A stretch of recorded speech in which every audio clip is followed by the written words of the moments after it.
pull up a chair because I need to tell you about the most uncomfortable dinner conversation I have ever witnessed in my entire adult life, and I mean that without exaggeration. 3 years ago, I was at a small dinner, 6 people, close enough that real conversations happened. The kind of dinner where by the second glass of wine, the surface topics have been exhausted and people start saying things that are actually true. There was a man at that dinner named Percival. Percival was, by every observable measure, a composed and self-possessed human being, mid-40s, professionally accomplished. The kind of man who had clearly been in enough rooms and enough situations that he had developed a very settled quality of knowing how he wanted to present himself and executing that presentation reliably. About an hour into the dinner, the conversation turned to the subject of being unexpectedly affected by someone. The kind of conversation that dinner parties occasionally produce when the right combination of people and wine and late evening creates the conditions for honesty. And someone made a general observation about how the things that got to you most were usually the things you did not see coming. And Percival went quiet. Not the quiet of someone who had nothing to say. The quiet of someone who suddenly had too much to say and was doing rapid internal calculations about whether this was the room to say it in. And then he apparently decided it was. Because he put down his fork very deliberately and he said, "I am going to tell you all something I have not told anyone. And I am telling you now because I have been carrying it for 2 years and I need to hear what it sounds like when it comes out of my mouth." The table went completely still. He told us about a woman, someone in his professional world who he had known peripherally for about 3 years before the thing happened. They had been in shared spaces, had exchanged professional courtesies, had probably had maybe 4 or 5 actual conversations of any substance across the entire span of knowing each other. He knew her name, she probably knew his. That was approximately the extent of it. And then at a completely ordinary professional gathering, he ended up standing near her during a break. Not in a significant conversation, just the kind of brief, pleasant, unremarkable exchange that happens dozens of times at any professional event. She said something. He responded. She responded to his response. It lasted maybe 6 minutes total, and then someone else appeared, and the exchange concluded naturally, and she moved in one direction, and he moved in another, and nothing about the interaction was in any way remarkable. Except that for Percival, something had happened in those 6 minutes that was not explainable by the content of the 6 minutes. Something about the specific combination of how she held herself and how she spoke, and the particular quality of her attention when he was talking, and the complete absence of any apparent awareness of the effect she was. Having something about all of that together had produced in him a response he did not know what to do with. He said she did not try to do anything to me. She was just talking. She was just being a person having a brief professional conversation. There was nothing calculated in any of it. And somehow that combination of things got somewhere in me that I did not know was accessible, that I thought I had arranged to be inaccessible. And I have been thinking about that 6 minutes for 2 years, and I have not told anyone because I genuinely did not know how to explain what happened without sounding like I had lost my mind. The table was silent for a long moment after he finished. And then the woman sitting across from me said very quietly, "That does not sound like losing your mind. That sounds like the only sane response to encountering someone whose realness is turned all the way up. The only sane response to encountering someone whose realness is turned all the way up." That phrase has lived in me since that dinner. And it is this reading. That is the energy of the person watching this today. Your realness is turned all the way up. You did not try. You were just being a person in a space. And something about what it means to be you fully and completely and without performance got somewhere in someone that they did not know was accessible. And they have been carrying that for however long. And they have not told anyone. Until now, let us see what the cards say. Card 1, The Empress, your natural state, is the thing that did it straight in. The Empress lands first, and this is not a coincidence. This is spirit being immediately precise about the specific quality of yours that conquered without any effort on your part. The Empress does not perform abundance. She does not demonstrate fertility or creativity or magnetic warmth as a strategy. She simply is those things. In her natural resting state, without doing anything to produce the effect, she generates an atmosphere around herself that everything in her vicinity responds to. Plants grow near her. People open near her. Things flourish in her presence, not because she is doing anything to make them flourish, but because the specific quality of what she is creates conditions for flourishing. And that is what happened when this person encountered you. You were not performing warmth or intelligence or depth or any of the qualities that produced what happened in them. You were simply being yourself at your natural resting temperature. And your natural resting temperature is higher than most people's deliberate efforts. That is the Empress. That is the thing that got through every defense without being aimed at any defense. Here is the practical example for the Empress in this position. There is a woman named Cordelia, and Cordelia had a specific quality that people who knew her tried to describe to people who had not met her yet, and consistently found they could not quite capture. Not because the qualities were mysterious or ineffable in some abstract sense, but because the qualities were not things that lent themselves to impressive sounding description. She was warm. She was genuinely curious about people. She laughed easily and not at things that were not funny. She paid full attention when someone was speaking to her. These are not, on paper, remarkable qualities, but in Cordelia's execution of them, there was a consistency and a completeness and a total absence of self-consciousness that transformed them into something that was actually remarkable. Because most people are warm some of the time and curious about people when it serves them and laughing at things, because laughter is socially functional and paying attention when they remember to.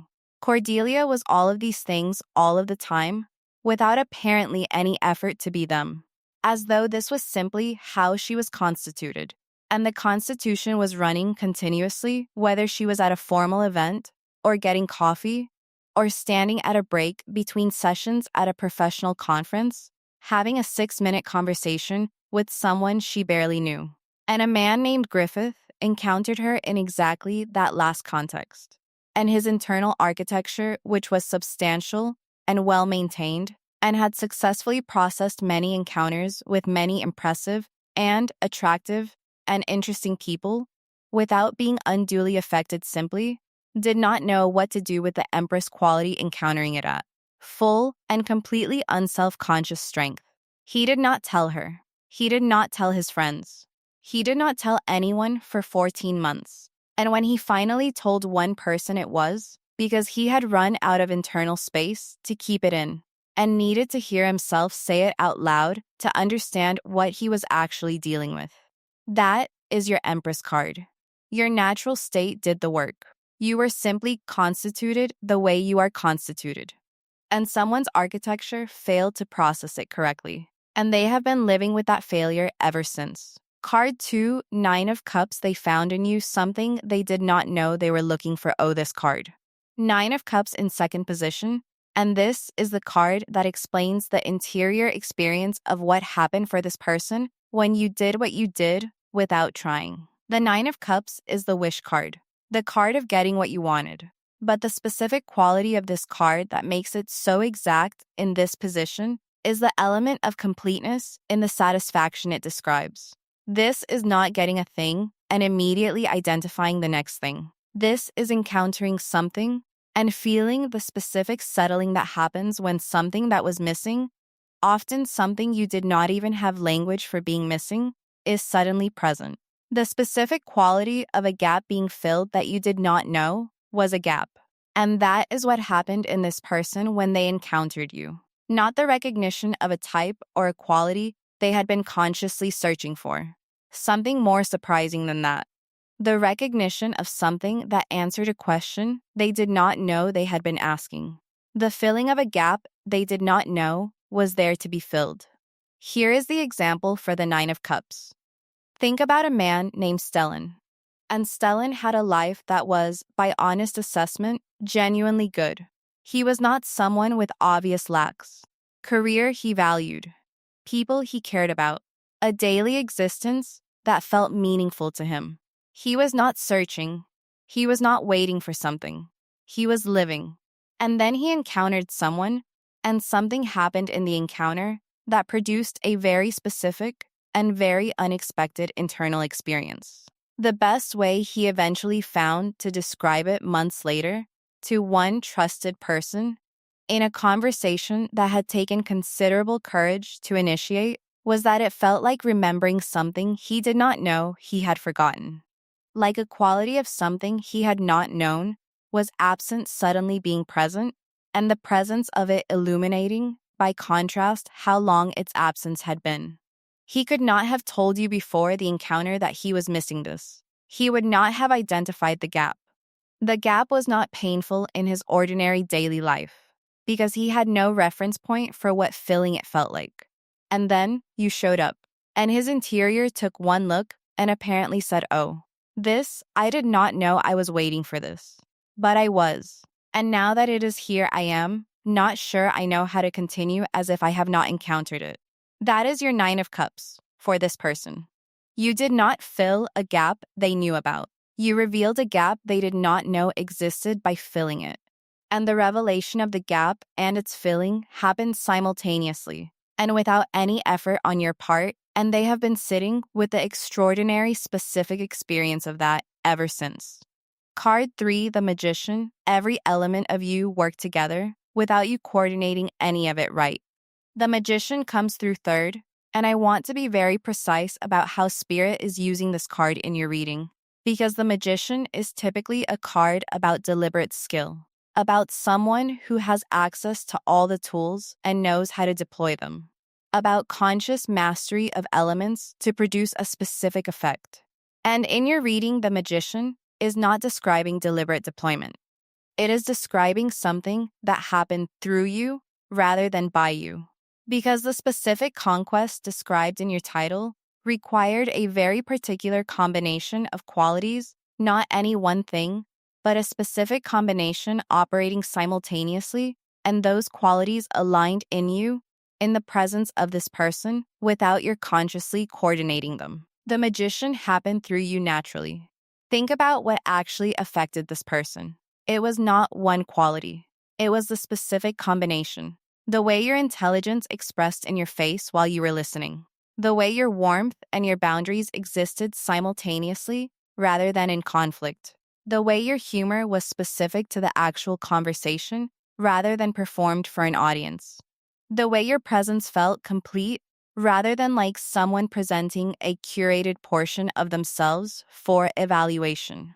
All of these elements at once, naturally, without direction. Like an instrument that plays itself in tune, because that is just how it is built. Practical example for the Magician in this position.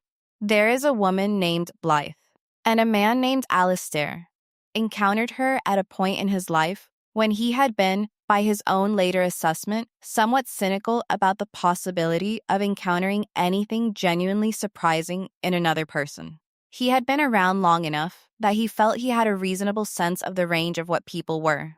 Not with contempt, just with the specific flatness of someone who had stopped expecting to be genuinely surprised. And then Blythe happened.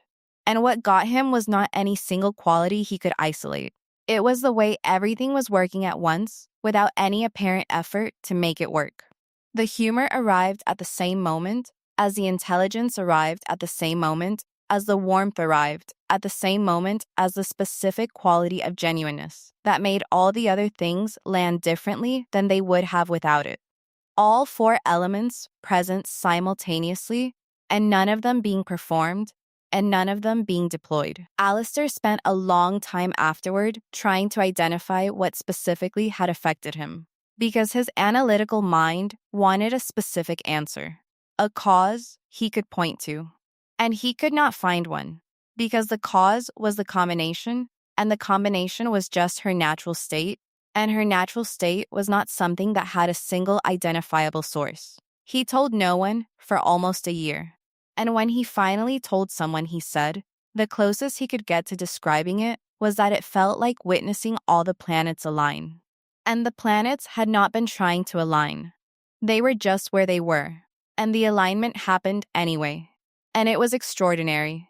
That is your magician. All of you aligned simultaneously without your trying to align. And the alignment produced something extraordinary in someone who thought they had stopped being available to the extraordinary. Card 4, the lovers. This reached the specific place in them where genuine recognition lives. The lovers arrives forth, and in any other reading about connection, I would approach this card in the usual romantic framing. But in this specific reading, in this specific position, Spirit is using the lovers to point at something more precise than romantic attraction. It is pointing at recognition. Genuine, soul level, this is something real recognition. The specific experience of a person seeing another person and something in them saying, I know what this is. I have never encountered this exact thing before, but I know what it is. And I recognize it as something that matters. The Lover's card is about a choice made not with a strategic mind, but with a deeper place. The place that recognizes meaning before the mind has gotten around to analyzing whether meaning makes sense in the current circumstances. The place that says yes before anything else has had a chance to say wait. And in your reading, this deeper place in the person who was affected by you said yes the moment you were simply yourself in their presence, before either of you had any idea what that yes was going to mean. Example, for the lovers. There is a man named Calloway, and Calloway had been in situations before that his strategic mind would have classified as significant romantic prospects. Attractive people, interesting people, people who fit criteria he would have identified if asked. And he had processed those situations with the part of himself that evaluated, that weighed, that decided. And then he encountered someone. And the part of himself that evaluated and weighed and decided did not get involved. Because the recognition happened before that part could get to it. Something deeper said yes before the evaluator had a chance to open its files. And Calloway, who was a man who was used to his own evaluator being the first responder to anything significant, did not know what to do with a yes that had arrived without going through the usual process. He sat with it, privately, without telling anyone. Because how do you tell people that you have been significantly affected by someone without being able to explain how? Because the process that usually generates the explanation was bypassed entirely. And what you are left with is just this happened, and it was real, and I have no map for it. The lovers is that bypassed evaluator. The recognition that arrived before the analysis could. The genuine soul level yes that preceded any decision to say yes. And they have been sitting with that unsanctioned, unrequested yes ever since, not knowing what to do with it, not telling anyone about it, until the moment finally arrives when not telling anyone is no longer sustainable. Card 5, Ace of Pentacles, the confession is going to land in your real world. Ace of Pentacles drops 5th, and this card is doing something very specific in the reading that I want to make sure lands clearly. Because everything up to this point has been about the interior of what this person has been carrying. The Empress quality that got in. The 9 of Cups gap that was revealed. The Magician alignment. The Lover's recognition. All of that has been interior. Invisible, contained in the private space. The Ace of Pentacles brings it into the material. Into the actual tangible real world. Into your hands. And what it is specifically indicating is that the confession referenced in your title, the thing that has never been said to anyone, is going to take a real-world form, is going to cross from the interior space where it has been living into the external space, where things have weight and consequence and cannot be taken back. And the Ace of Pentacles is not a dramatic card. It is a grounded card, a real card, a something is actually going to happen in actual reality card. Not a fantasy or a rehearsed speech that stays inside. An actual concrete moment in actual concrete reality, where what has been interior becomes exterior, and you receive something that is genuinely real. Example for the Ace of Pentacles. Think about a woman named Margot, who had been on the receiving end of a confession that arrived after a significant period of the other person carrying it privately. And what struck her about it was not the content exactly. She had sensed something of what was being said without being able to confirm it. What struck her was the quality of its arrival. The specific gravity of something that had been held for a long time finally landing in the real world. It had a weight to it that things said quickly, and without the accumulation of held time do not have. Every day it had been held had added something to it, and when it arrived with all of that accumulated weight. And that weight made it undeniable, made it land in a specific way that she knew she was going to carry for a long time. That is your Ace of Pentacles. The confession is coming into the real world, into your actual hands, with the weight of everything that has been accumulated in the holding. And when it lands, it is going to be solid, undeniable, real in a way that cannot be revised or retracted or softened into something less than what it is. Real things in real hands. That is what is coming. Card 6, the world. This completes a circuit that has been open since the moment they encountered you, and we close with the world. Perfect. Absolutely perfect close for this reading. The world is the completion of a cycle, the closing of a circuit that has been open, the arrival at a destination that the journey was always heading toward, even when the destination was not yet visible. And in your reading, the world is saying that the moment this person finally speaks, what they have been carrying, the moment the confession that has never been made to anyone finally gets made, something completes. A circuit that has been open since the moment of that first encountering closes.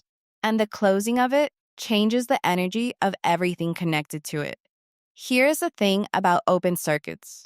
They hum. They carry a specific kind of low-level charge that is always present, always consuming energy, always looking for the completion that would allow it to stop humming and settle into something stable.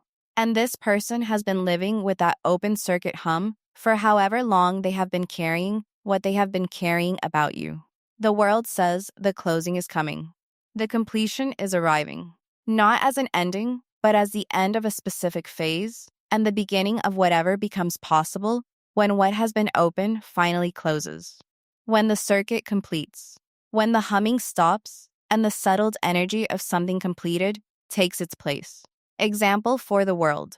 There is a man named Florian, and Florian carried something for 19 months before he said it. 19 months of an open circuit, of the specific low-level hum of something unresolved living in his interior. And when he finally spoke, when the circuit finally closed, the first thing he felt was not relief exactly. It was something more like the sudden absence of a sound he had grown so accustomed to that he had stopped hearing it as a sound and had started accepting it as just how things were. And in the silence after the circuit closed, he could hear how loud the hum had actually been, how much energy it had been taking, how much of his interior had been organized around that open charge. The closing did not erase what had happened in those 19 months. It completed it, transformed it from something ongoing and unresolved into something that had a shape, a beginning and a middle, and now a specific point of arrival. And in having a shape, it became something he could actually hold rather than something that was perpetually holding him. That completion is what the world is pointing toward in your reading. The completion is coming. The circuit is about to close. And you who did nothing to open it, who simply showed up as yourself in a space and watched something happen that you did not cause by any deliberate act, are the person in whose hands the closing is going to happen. Several final things that need to be said. The first, you do not owe this person a particular response to their confession. The fact that you conquered their soul without trying does not create an obligation to receive the confession in any specific way or to produce any specific outcome from it. You are allowed to receive what is coming with full presence and genuine consideration and then make whatever decision is true for you. The conquest was not your doing in the deliberate sense. The reception and response are fully yours to determine. The second, what produced this in them is a permanent quality of yours, not a temporary state, not something that happened in a particular moment and could not happen again. The qualities that aligned in you on that ordinary day in that ordinary space are the qualities you carry into every space you enter, which means this is not a singular event in your life. You have produced this before, and you will produce it again. Learn to recognize what it looks like when it happens, because it does not always announce itself as directly as this one did. The third, the person who has been carrying this has paid a price for carrying it, not a dramatic price. The quiet price of energy devoted to containing something rather than to living freely. And when they finally speak the confession, the relief they feel is going to be significant. Spirit is asking you to be generous with that, not with what you decide about the situation, but with the specific quality of receiving someone who is putting down something heavy after carrying it for a long time. Let them put it down without making the putting down feel like a mistake. Fourth, your naturalness is your most extraordinary quality, and most people walk around either not knowing what their most extraordinary quality is, or knowing it, but not being able to trust it. You get to know yours. The thing that conquered a soul without trying is a thing you cannot turn off and do not need to manage. It is simply what you are. Walk in that. Not with pride that requires an audience. With the settled confidence of someone who knows that being genuinely themselves is more than enough. Fifth and final. The title of this reading is going to be confirmed in your life in ways that extend beyond this specific person and this specific confession. Because what you carry does not reserve itself for one person. The same quality that got somewhere unreachable in this person has been getting somewhere in other people around you that you may not be fully aware of. You are producing in people what Percival felt at that dinner, what he finally had to speak out loud after 2 years of carrying it. Multiple people in your life have something in them that got there because of you without your trying. This is not a small thing to know about yourself. It is an enormous thing. And Spirit is giving it to you today because you are ready to carry it without letting it change the effortless naturalness that produced it in the first place. Stay exactly as you are. Everything that matters is finding its way to you. I went home from that dinner thinking about Percival, about the specific courage it had taken for a composed and self-possessed man to put down his fork and tell 6 people something he had carried for 2 years, without knowing what it was going to sound like when it came out of his mouth. And what I kept coming back to was the thing he said, that he had needed to hear what it sounded like when it came out, that the confession was not only for the benefit of whoever received it, it was for him. For the specific understanding that only comes when something internal finally becomes external, and you get to hear it in the air and know it for what it is. The person in your life who has been carrying what they have been carrying needs to hear it in the air, needs to know it for what it is, needs to put down something that has been in their interior for long enough that they can no longer quite remember what it felt like before it was there. And you who did not try, who did not pursue, who simply showed up as yourself and watched something happen that you did not plan and cannot entirely take credit for, are the person they need to say it to. Get ready to receive something real. Get ready to receive it with the same effortless fullness that produced it. Get ready for the circuit to close. It is coming. And it is going to land with the weight of everything it has been accumulating in the time it has been waiting to reach you. Drop something in the comments if this reading landed today. Tell me which card was the one that found you specifically. Subscribe and share this with someone who has been told they have a quality that is hard to describe but impossible to forget, because they need to know that quality is not nothing. It is everything.